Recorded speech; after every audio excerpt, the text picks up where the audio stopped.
لکھی ہے حاشیے کے اندر، محشر بخاری نے لکھا ہے کہ اگر کسی کی زبان پر تعریف کرنے سے ممدوح بھول جائے اور اس کے دل کے اندر تعلی پیدا ہو جائے، اس کے دماغ کے اندر کبر پیدا ہو جائے، تو اس کے لیے حکم ہے کہ اس کے سامنے تعریف کرنا درست نہیں ہے، تعریف کرنا ٹھیک نہیں ہے۔ یہ ہمارے اکابر ہیں، یہ ہمارے مشائخ ہیں، یہ ہمارے مشائخ کا طریقت ہے، بنا خوف نہ بتائی یہ دین کی خدمات انجام دیتے ہیں۔ کوئی برائی کرے تو فرق نہیں پڑتا، کوئی تعریف کرے تو کوئی فرق نہیں پڑتا۔ اللہ کا فضل ہے، آج حضرت والا کا دیدار بھی کر رہے ہیں، زیارت بھی کر رہے ہیں، اور حضرت والا کی نصیحت غنیہ سے ہم مستفید بھی ہوں گے۔ اللہ تبارک و تعالی حضرت والا کے فیض کو دور تک جاری فرمائے اور دیر تک آپ کی شخصیت کو سلامت رکھے۔ میں انتہائی عاجزی کے ساتھ حضرت والا سے درخواست کر رہا ہوں کہ حضرت والا اپنے مواعظ حسنہ تسامیر کو محسوس فرمائے۔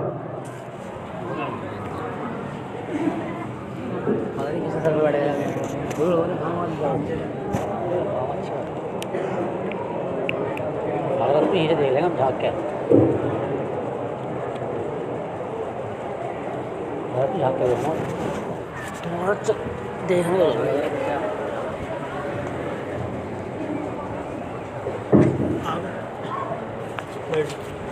دیکھنے چلتے۔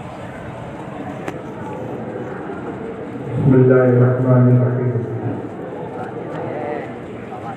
الحمد للہ نحمده ونستعینه ونستغفره ونؤمن به ونتوکل علیہ ونعوذ باللہ من شرور انفسنا ومن سیئات اعمالنا، من یهده اللہ فلا مضل له ومن یضلل فلا ہادی له، ونشهد ان لا اله الا الله وحده لا شريك له، ونشهد أن سيدنا ومولانا محمدا عبده ورسوله صلى الله تعالى عليه وعلى آله وصحبه وبارك وسلم تسليما كثيرا كثيرا، أما بعد فأعوذ بالله من الشيطان الرجيم، بسم الله الرحمن الرحيم، وذروا ظاهر الإثم وباطنه إن الذين يكسبون الإثم سيجزون بما كانوا يقترفون،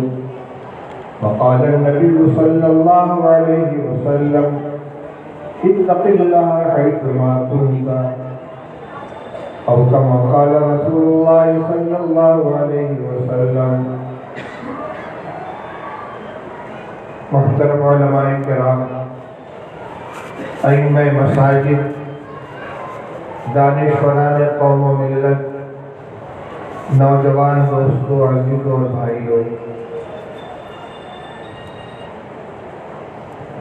اللہ جل شانہ و من والہ کا ہم سب کے اوپر بہت بڑا کرم اور احسان ہے کہ اس نے بن مانگے، بغیر ہماری کسی قربانی اور محنت کے ہمیں ایمان کی دولت سے مالا مال فرمایا، مسلمان گھر میں ہمیں پیدا کیا، ہمیں ایمان کے لیے کوئی قربانی نہیں دینی پڑی، کوئی محنت نہیں کرنی پڑی، اللہ نے یہ عظیم نعمت ہمیں عطا فرمائی ہے۔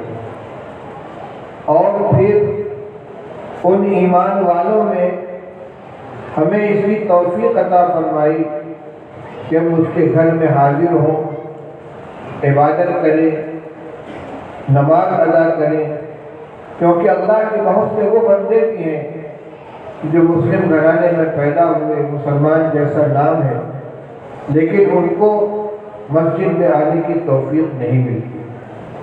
یاد رکھیں کہ ایک سجدہ بھی اللہ کی توفیق کے بغیر ادا نہیں ہو سکتا، یہ اللہ کا احسان اور کرم ہے، اور حکم یہ ہے کہ جس نعمت پر شکر ادا کیا جائے اللہ تعالیٰ اس نعمت میں اضافہ فرماتے ہیں، اور ناشکری اور ناقدری کی جائے تو اس نعمت سے محروم کر دیا جاتا ہے۔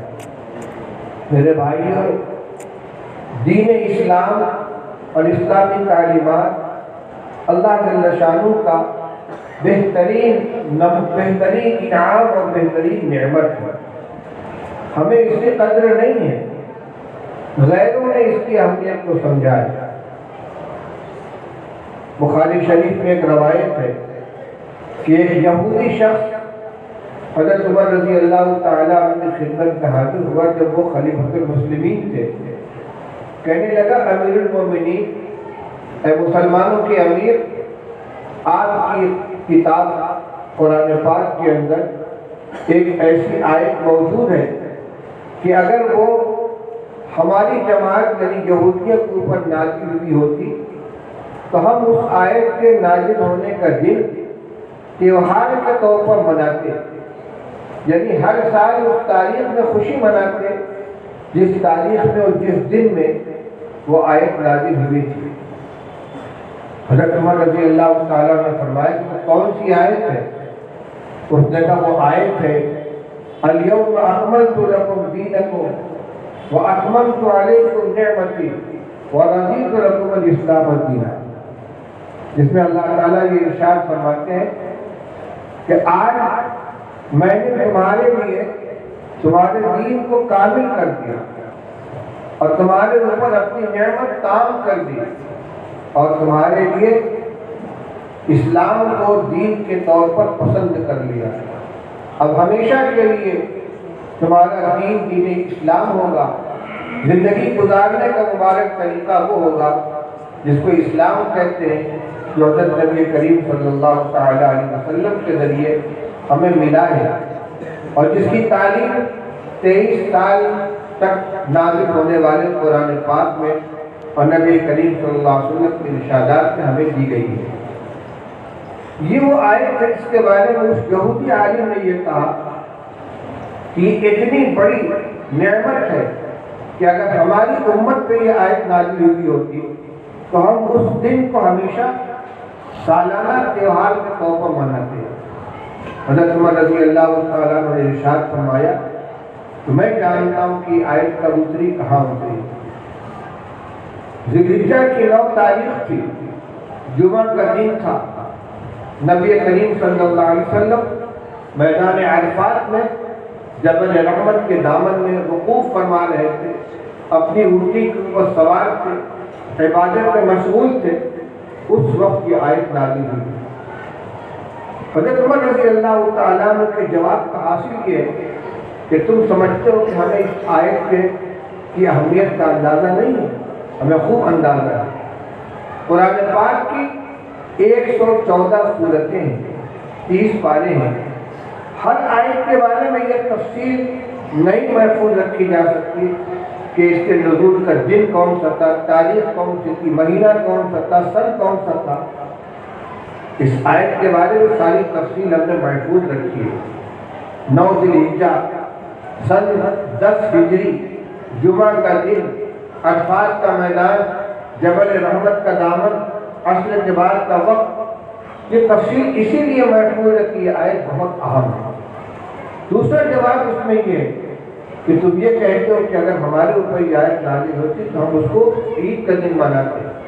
اللہ جل شانہ نے تو اس آیت کو نازل کرنے کے لیے دوہری عید کا انتخاب فرمایا. جمعہ مسلمانوں کی ہفتے کی عید ہے. جس دن آیت نازل ہوئی وہ جمعہ کا دن ہے. اور عرفات کے میدان میں حج کے زمانے میں مسلمانوں کا اجتماع دنیا کا سب سے بڑا بین الاقوامی مسلم اجتماع ہوتا ہے، خالص اللہ کی عبادت کے لیے. ساری دنیا کی ممالک سے اکٹھا ہونے والے بندگان خدا ایک لباس میں، ایک میدان میں، ایک مقام پر جمع ہوتے ہیں. سب اللہ کی طرف متوجہ ہوتے ہیں. اس سے بڑی کیا عید ہوگی. تو اللہ جل شانہ نے ایک تو عرفہ کا دن منتخب فرمایا اس کو نازل کرنے کے لیے، دوسرے جمعہ کا دن منتخب فرمایا، یعنی مسلمانوں کی 2 عیدیں اس میں اکٹھا ہے. مقصد عرض کرنے کے لیے کہ اس آیت کی اہمیت کیا ہے، اس کی طرف اس کے بارے میں ہم غور کریں. وہ اہمیت یہی ہے کہ اللہ جل شانہ نے دین کی تکمیل کو اپنی نعمت کی تکمیل قرار دیا. الیوم اکملت لکم دینکم، آج میں نے تمہارے دین کو کامل کر دیا. سارے احکام آ گئے، حلال و حرام کی تفصیلات بیان کر دی گئی، تمام عبادتیں متعین کر دی گئی، حج کا آخری فریضہ بھی ادا کرا دیا گیا، اب کوئی حکم حلال و حرام کے سلسلے کا جائز ناجائز کے سلسلے کا باقی نہیں ہے۔ چنانچہ حجۃ الوداع سے فارغ ہونے کے بعد چند ہی مہینے کے بعد رسول اللہ صلی اللہ علیہ وسلم کی وفات ہو گئی۔ سن 10 ہجری میں ذوالحجہ میں حج ہوا ہے اور اسی سال ربیع الاول میں رسول اللہ صلی اللہ علیہ وسلم کی وفات ہو گئی۔ تو گویا اس وقت اعلان کیا گیا کہ جس دین کو پھیلانے کے لیے حضرت محمد رسول اللہ صلی اللہ علیہ وسلم کو بھیجا گیا تھا وہ دین کامل ہو چکا ہے۔ اور اس تکمیل کے اعلان کے بارے میں فرمایا کہ اتممت علیکم نعمتی، میں نے تمہارے اوپر اپنی نعمت پوری کر دی، انعام مکمل کر دیا۔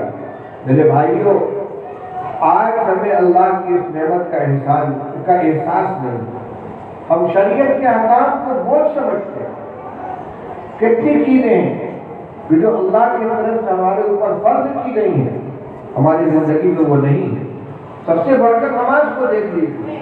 نماز اسلام کا سب سے اہم فریضہ ہے، اور ایسا فریضہ ہے کہ جب کہ کوئی شخص کفر سے ایمان میں داخل ہوا، کلمہ پڑھا اور کوئی عبادت اس کے اوپر ابھی فرض ہوگی یا نہ ہو، روزہ فرض ہوگا رمضان آنے پر، زکوٰۃ فرض ہوگی، صاحب نصاب ہوگا اور اس کا سال گزرے گا تب، حج فرض ہوگا جب اس کے پاس استطاعت ہوگی حج کرنے کی تب، لیکن نماز فوراً فرض ہوگی۔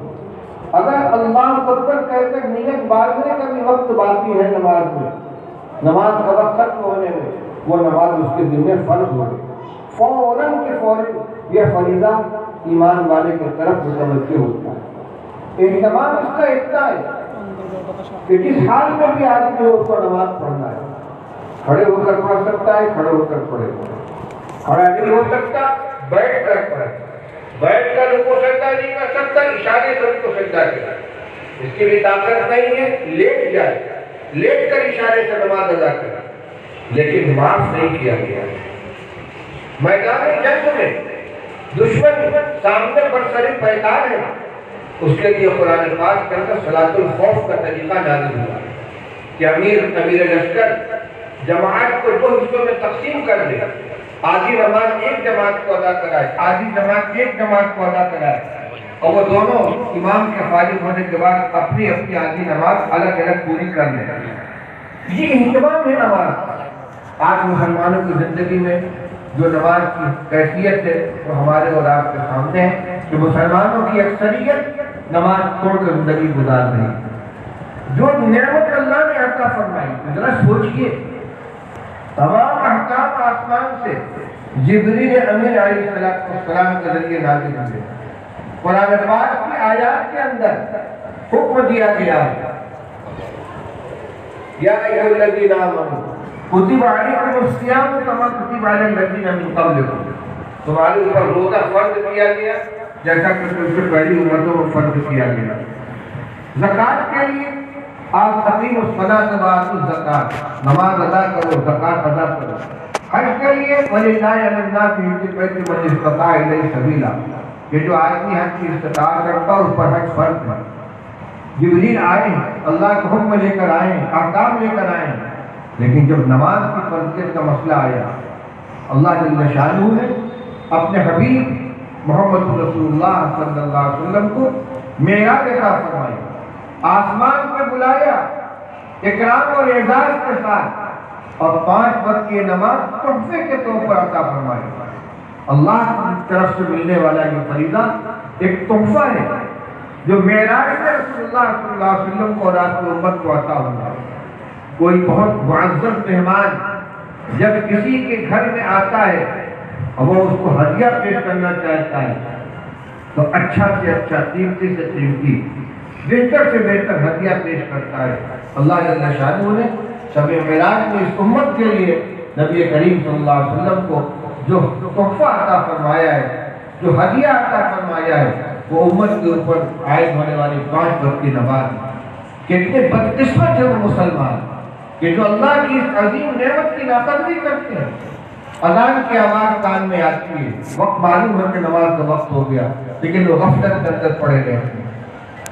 میں یہ عرض کر رہا تھا کہ اسلام کے احکام اللہ کے انعامات ہیں، اس کی نعمتیں ہیں، اس کے احسانات ہیں، ان کو نعمت سمجھ کر ان کی قدر کرنی چاہیے۔ اسی طرح حلال و حرام، جائز ناجائز کا معاملہ، جس چیز کو شریعت میں جائز رکھا گیا ہے اس کو اختیار کریں، جن چیزوں سے منع کیا گیا ہے ان سے اپنے آپ کو بچائیں۔ کون نہیں جانتا کہ جوا کھیلنا حرام ہے، نشہ کرنا حرام ہے، سود لینا حرام ہے، لیکن آج مسلمانوں کی اتنی تعداد ہے جو شراب خوری میں مبتلا ہے۔ ہمارے کتنے نوجوان ہیں جو نشے کی لت میں مبتلا ہیں، کتنے نوجوان ہیں جو جوا کھیلتے ہیں، مختلف قسم کے جوا میں مبتلا ہے۔ قرآن نے حرام قرار دیا، انما الخمر والمیسر والانصاب والازلام رجس من عمل الشیطان، فرمایا کہ شراب اور جوا اور جوے کے تیر یہ سب گندی چیزیں ہیں، شیطانی کام ہیں، فاجتنبوہ، ان سے بچو، ان سے دور رہو، لعلکم تفلحون، تاکہ تم کامیاب ہو، فلاح یاب ہو جاؤ۔ انما یرید الشیطان ان یوقع بینکم العداوۃ والبغضاء فی الخمر والمیسر ویصدکم عن ذکر اللہ وإقام الصلاۃ فہل انتم منتہون۔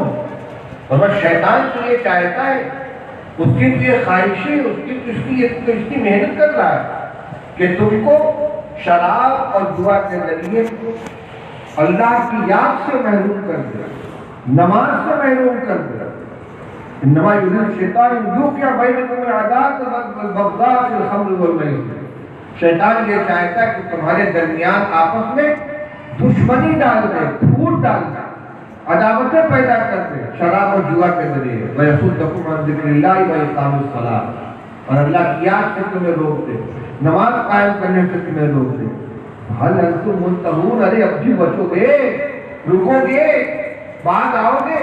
کیا انداز ہے اللہ کا۔ علماء فرماتے ہیں کہ اس آیت کریمہ میں 10 طریقے سے شراب اور جوے کی حرمت کو بیان کیا گیا ہے۔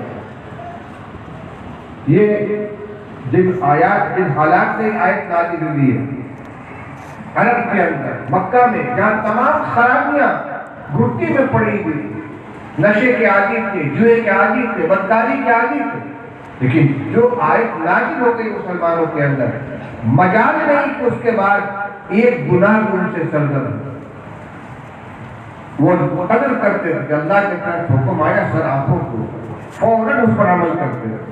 میرے بھائیوں بزرگوں، اللہ کے اس نعمت کی ہم قدر کریں، جو چیزیں حلال ہیں ان کو اختیار کریں، جو حرام ہے ان سے اپنے آپ کو بچائیں۔ نعمت کی قدر کرنا اور شریعت کے احکام کو اللہ کا احسان سمجھنا یہ مسلمان کی ایمانی ذمہ داری ہے۔ آج ہمارے درمیان اختلافات ہو جاتے ہیں، چاہے وہ جائیداد کا مسئلہ ہو، چاہے میاں بیوی کا جھگڑا ہو، چاہے کسی اور چیزوں کا معاملہ ہو، ہم مسلمان ہیں، دونوں فریق مسلمان ہیں۔ یہ نہیں آتا ہمارے دل میں کہ چلو کسی عالم سے مسئلہ معلوم کر لیں، جس کا حق و حق اس کو مل جائے، شریعت کے ذریعے اس کو حل کروا لیں، جائیں گے تو عدالت کے اندر جائیں گے جہاں شریعت کا کوئی پاس نہیں ہے، اور کوشش یہ کریں گے کہ ہمارے حق میں فیصلہ ہو جائے، چاہے ہم حق کے اوپر ہو چاہے نہ حق کے اوپر ہو۔ میرے بھائی کی صورتحال بدلنی چاہیے۔ آج کون سی ایسی مصیبت ہے جو مرد مسلمہ کے اوپر نہیں پڑ رہی ہے؟ ساری عزت و شوکت خاک کر مل چکی ہے، کوئی قیمت باقی نہیں رہی، کوئی وزن باقی نہیں رہا امت مسلمہ کا۔ بالکل وہی صورتحال پیدا ہو گئی ہے جس کی پیشین گوئی کی تھی رسول اللہ صلی اللہ علیہ وسلم نے، کہ تمہاری حیثیت وہ ہو جائے گی جیسے سیلاب کے اندر پانی کی سطح پر بہنے والے کوڑے کرکٹ کی حیثیت ہوتی ہے۔ لیکن غوثاؤں کا غوثائی صحیح تعداد میں بہت ہو گئی، 20 کروڑ تو کم سے کم ہندوستان کے اندر مسلمان ہیں، لیکن وزن کیا ہی نہیں، ایک آواز میں ان کے کوئی طاقت نہیں ہے، کوئی وزن نہیں، ان کی کوئی حیثیت نہیں ہے۔ ہم سیاسی قوتوں کو، حکومتوں کو ذمہ دار قرار دیں، یہ ہماری صرف ظاہر پرستی اور دنیا داری ہے۔ ہمیں اپنے گریبان میں جھانک کر دیکھنا چاہیے کہ ہم نے اپنے کو بنا کیا ڈالا۔ جب میں کہتا ہوں کہ اے اللہ میرا حال دے، حکم ہوتا ہے کہ اپنا نامہ اعمال دے، وہاں نام پر مدار نہیں، وہاں کام کے اوپر مدار۔ انتم العلون ان کنتم مؤمنین، تمہیں سربلندی اس وقت نصیب ہوگی جب تم واقعی ایمان والے ہوگے، ایمان کے تقاضوں پر عمل کرنے والے ہوگے۔ کہ میرے بھائیوں، اپنے معاملات کو شریعت کی روشنی میں حل کریں۔ ہر مسئلے کے اندر علماء کی طرف، دینداروں کی طرف، شریعت کی طرف رجوع کریں۔ ہمارے گھر میں شادی بیاہ ہو، ہم ہر رسم ادا کریں گے، جائز ہو ناجائز ہو، حرام تک کے مرتکب ہو جائیں گے۔ ہماری شادیوں میں، تقریبات میں فوٹوگرافی ہوتی ہے، ویڈیو بنایا جاتا ہے، گانا باجا ہوتا ہے، بے پردگیاں ہوتی ہیں، اسراف و فضول خرچی ہوتی ہے، وہ سب کے سب ناجائز اور حرام ہے۔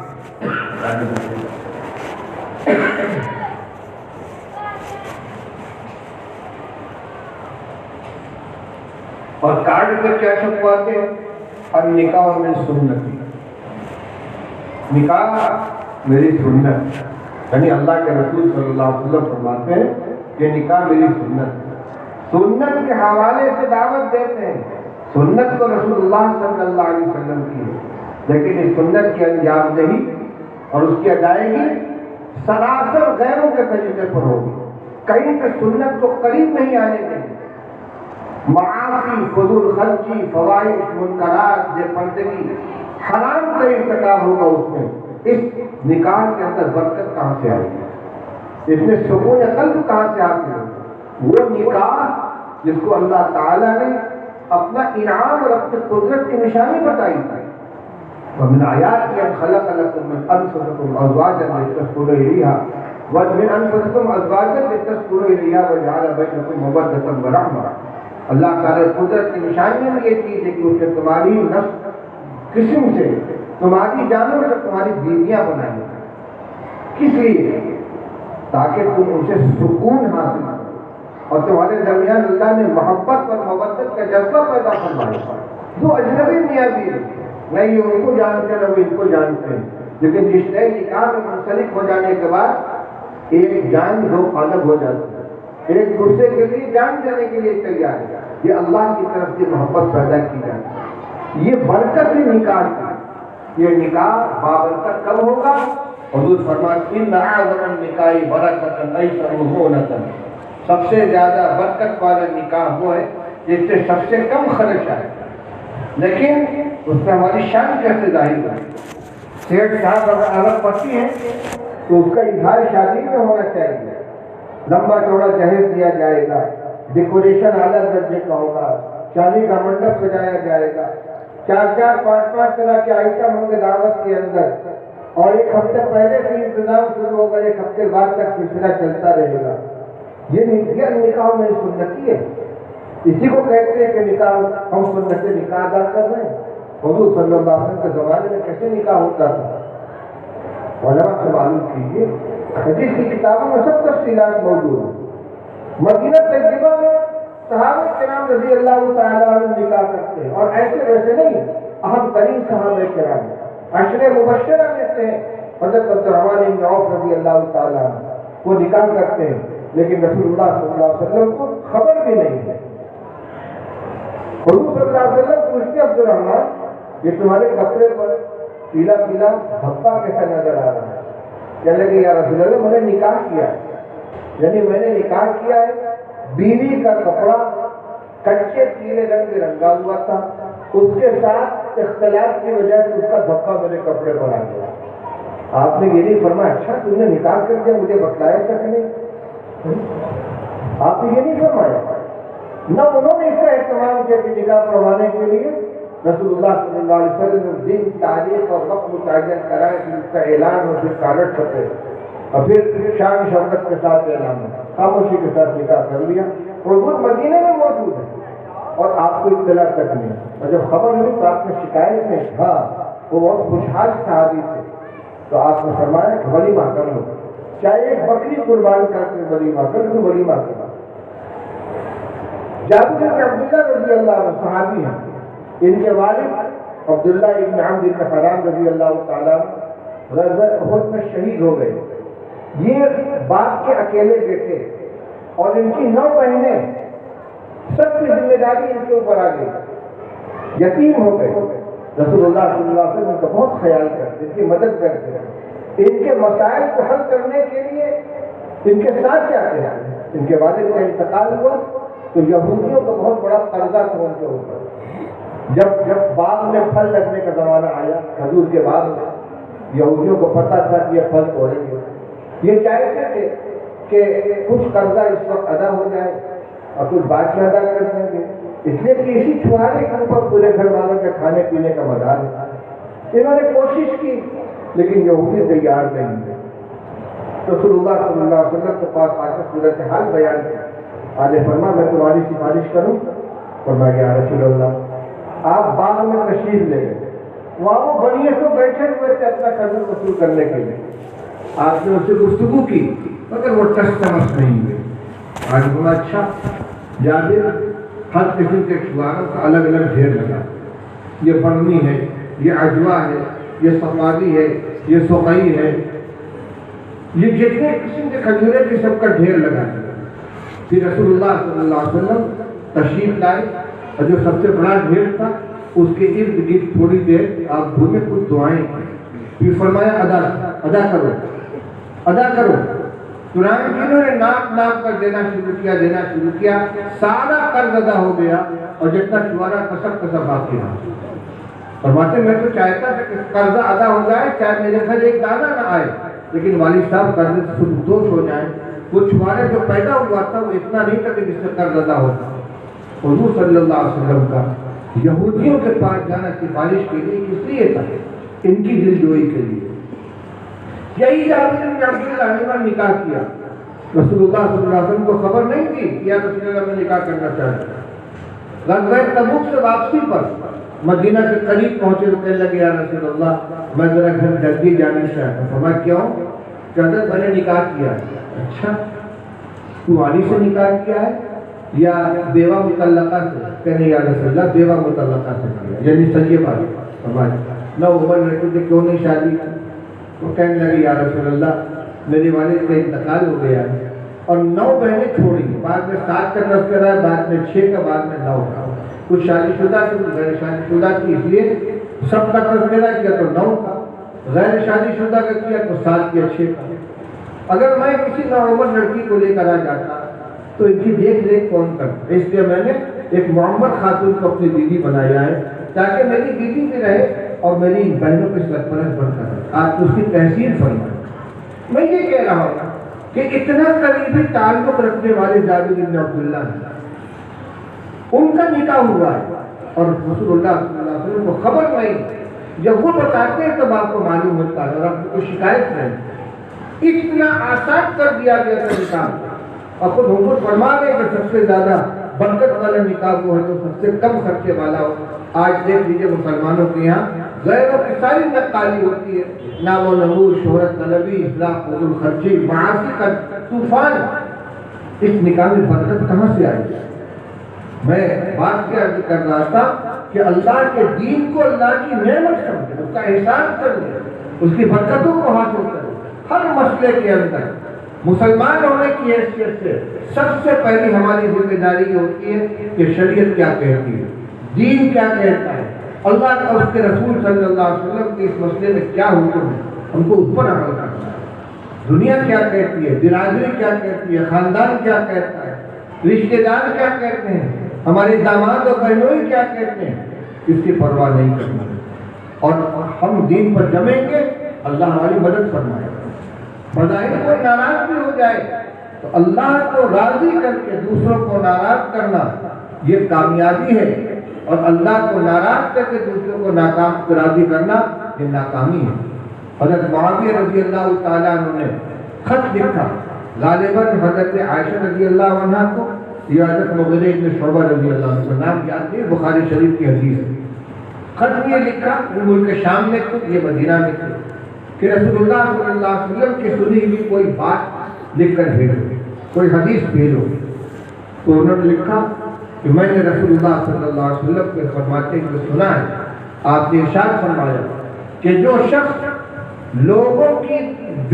اللہ کی رضا لوگوں کی ناراضگی کے ساتھ طلب کرتا ہے، اللہ تعالیٰ اس کے لیے کفایت کرتے ہیں۔